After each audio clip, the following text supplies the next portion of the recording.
Josh, congratulations on getting drafted. What was it like to know that your name had been called out by Fremantle? Yeah, pretty special. Obviously, after the first night, it was pretty devastating, and then sort of going into Thursday, a little bit of an unknown, but yeah, very relieved on Thursday when the name was called out.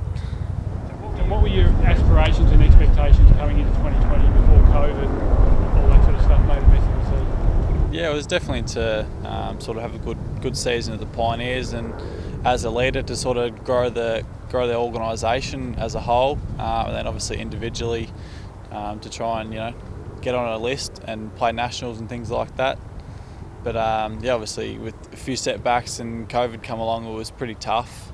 We sort of just had to chip away and control the things you could. So people say you've worked really hard and you've got yourself in really good shape. What did you do and how did you do it when Victoria was pretty much in lockdown?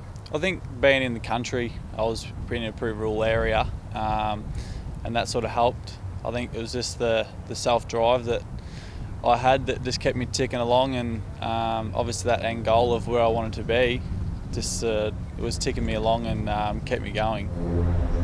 Did you sort of, were you confident or hopeful of being drafted on Wednesday night before the rookie draft on Thursday?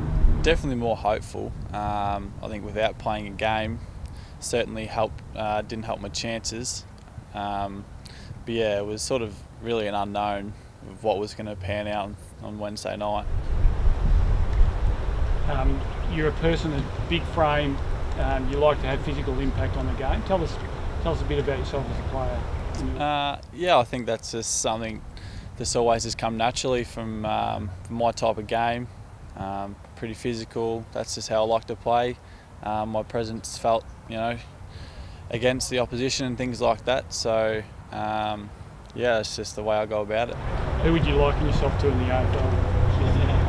I don't really think there's anyone who's sort of just try and go about the way I do for myself, and sort of try and create something for me instead of trying to be like someone else. There are a couple, just on that though, are there a couple of key elements that you've kind of taken from different players to sort of create the player that you want to be? Like maybe it might be, someone's or attacking work or pressure at the ball or kick. I think there has been a little bit, yeah, with sort of other bigger forwards in the competition. Yeah, generally just trying to work on my own things and adapt to what I can and what I can do. And you are a fairly big frame. Do you think that you're in a state sort of at the moment where you're AFL sort of ready, or is there a bit more work to sort of be done that you've had that discussion with strength and conditioning to be AFL ready as far as the body's concerned? I think, yeah, physically definitely could be, but yeah, there's obviously plenty of work to do from now until round one, and something I'm looking forward to doing, and putting a lot of hard work to give myself the best opportunity to be play round one.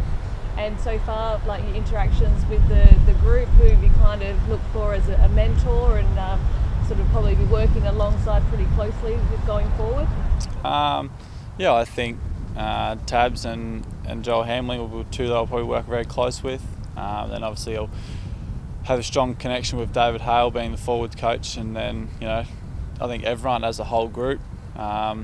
A word that's been thrown around a lot in the rooms is the brotherhood, and I've been welcomed into that great over today, and messages and phone calls from players over the last few days, and I think the group's definitely going forward in a positive way. Who did you break for growing up? I was a Hawks man growing up. Okay. So the whole move across, there was never an issue for you, or in terms, I know you're saying getting that opportunity is the main thing, but it's a big life move. Yeah, absolutely. But it was one that I was willing to take, chasing a childhood dream and something that I've always wanted to do, and couldn't be happier moving over here, that's for sure. How's it been, and had you spent much time over here beforehand? Yeah, it's been good, and no, it's actually the first time I've been over here, so it's all pretty new and exciting, and definitely looking forward to what the future brings.